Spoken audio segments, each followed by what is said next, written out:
रखिया बंधावे रे। एक दिन छोड़े दूर देशवा रखिया बंधावे रे। हो मजबूरी गे बहिनी ताने तू धीराबा रखी है गे। रखिया तू बांधी है कलैया रहिया हमारी तू ताकी है गे। रखिया तू बांधी है कलैया रहिया हमारी तू ताकी है गे।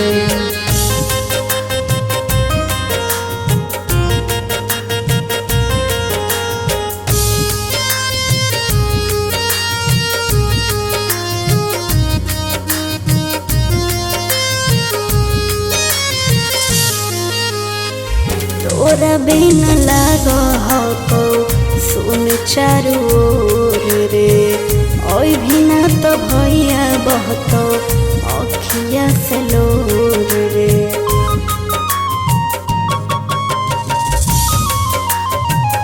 याद करी तरसत हको तोहरो भाई गे।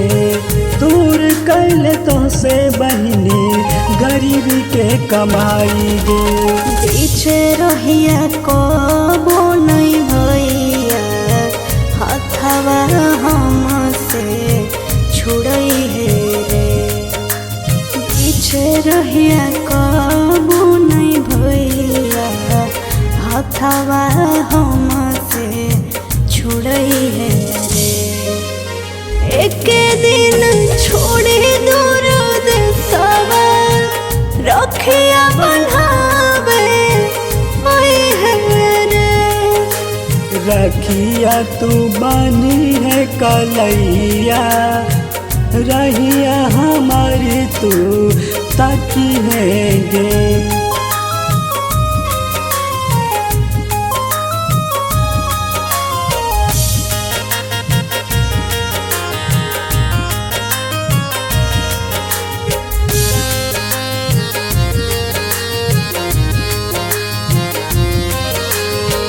माथवा प भैया तोर टीकावा लगैबो रे। हमरो मरिया लागो इहे मनैबो रे। ए भैया जाने तो में बासत हो खो नाय हो निराश गे। रखिया के लाज रखबो राखी भी सबास गे। न हो तो रही है रे भैया रखिया के दिन आई जोई है रे। न हो तो रही है रे भैया रखिया के दिन आई जोई है रे। एक दिन छोड़े दूर देशवा रखिया बंधावे रे। एक दिन छोड़े दूर देशवा रखिया